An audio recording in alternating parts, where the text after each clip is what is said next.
Hello everyone, this is Nature Angel and welcome to my channel, or welcome back to my channel.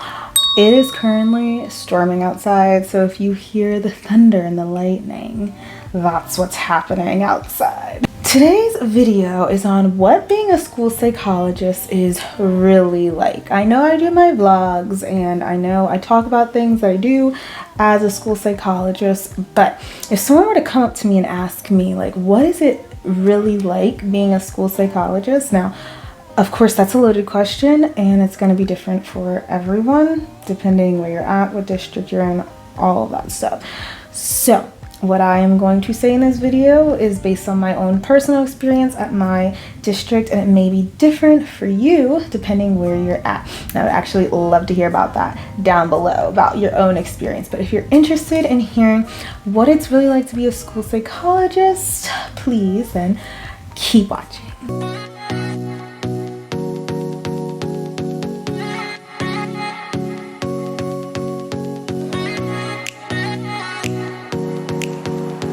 You know, I really like doing my video with 5 points, so that's what we're gonna do today, is talk about 5 things that I really think stand out as kind of like what it's like while I am working as a school psychologist. And the first thing is testing referrals come in waves. So when I was in internship and practicum, it seemed like it was just busy all the time. But of course in internship, they're going to give you the busy work. And of course in practicum, they want to make sure there's stuff to do so that you are doing a bunch of things in the small amount of time that you are there.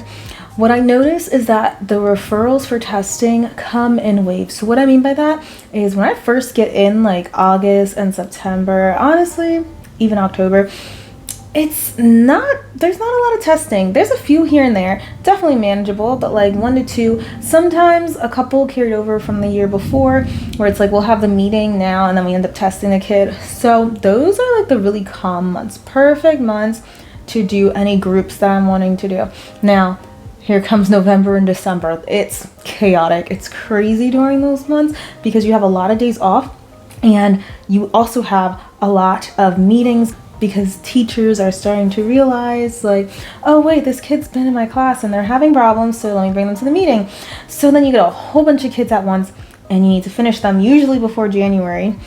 So it's just a lot in a small amount of time, especially if you have more than one school. I have 2. And then we go to January and February. It kind of calms down again. Not as calm as August, but about how September feels. Then towards the end of September, all the way like March, April, May, it's just chaotic again because people want the kids tested before school ends. They have been trying to do interventions all year and they weren't working. So we get them all at once at the end of the year. And again, it's chaotic again. And then you have all for the summer and the cycle repeats. The second thing is people won't know who you are, including students and teachers. So I have been in my schools for a long time. Obviously the people that I work with a lot, that I am with all the time, they knew who I am. But like you get a new teacher or new students, or you just see certain teachers, they don't really know what your role is. They're a little confused. They don't really know what to ask you. And they may even ask like, what do you do here? What is your job? Who are you? So a lot of people get confused, and sometimes you do get pushed like to the back burner, even though some of these people you have known for years, you know, working with them, and they still don't really know what you do. So that's one thing that happens a lot as a school psychologist. The third thing is breaks and holidays. So I know a lot of people want to work in the schools because they want to have all the holidays off. And depending on what district you are in, you may have more days off than others. But what I noticed is you don't get the same days off as the kids. So for example, I'll go with the summer break. The kids might get off as soon as June begins, and then they may come back the end of August. But I'm 11 months, so I have to work all of June, and then I start working like August 1st. So you only really get 1 month off. And the teachers, though, they're on a different contract because they're 10 month. So they get off all of June and July, and then they come back mid-August. it really depends on your district and your contract, because I also know some psychs where they work year round. I know some psychs that are on the teacher schedule of 10 months, but they also don't get paid year round. I do get paid year round. I didn't have to ask for it. They just did that.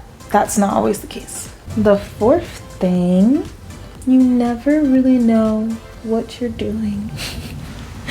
That doesn't mean that you're not going to feel confident in your work and in what you're doing, because you do, especially as time goes on. But there will always be a new case that comes up that surprises you.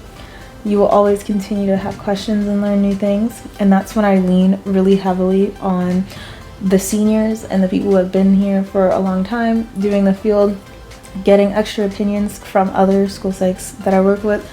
Very helpful, but it still can be nerve-wracking because everyone says you're the expert in this field and you're the only one in that building.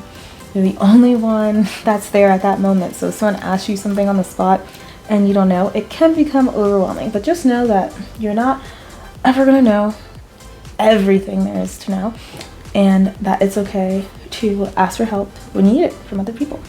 Number 5, probably my favorite one, if I'm being honest, is that we have a lot of freedom as a school psychologist. So a lot of freedom in a lot of senses of the word. So if you want to eat your lunch at 10 a.m. or 1 p.m., you can do it. If you want to just get up and go to the bathroom, you can do it. Obviously, sometimes you're having meetings, or you're in a crisis, or you are meeting with the kid, and then you can't just be like, okay, I'm sorry, we're stopping this, I'm gonna go eat lunch. But I mean, for the most part, it's not like when you're in a classroom and you're a teacher and you can't just leave all your kids and go to the bathroom and you have to call someone to come in, and your lunch break is when the kids have a break or during your planning period. It's not like that. So you have a lot of freedom, which is very nice. Also, with that freedom, it allows you to be really creative with your job too, which is really cool, because it's kind of like you make it what you want it. Obviously, there's certain things we have to do, such as testing, but if there's a group idea that you have, go for it, do it. If there's a certain type of, let's say, presentation you want to give to the school, you can do that too.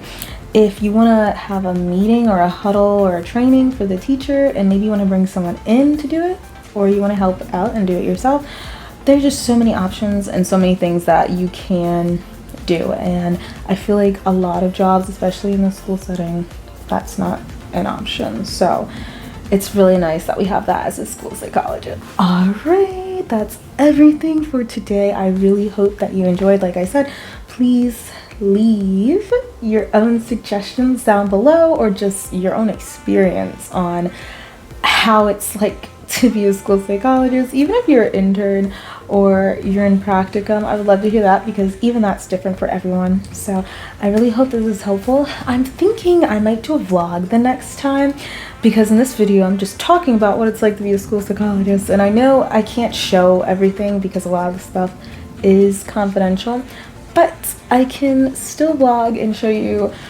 what I can show you during the day, and then what I'm going to do in the afternoon. So maybe that will be my next video. I will try to film that for you guys, and if you have any other suggestions, please leave that down below. I did get some suggestions before, and I plan on doing those in the future if I haven't already done them. So thank you so much for watching, and I'll see you next time, okay? Bye!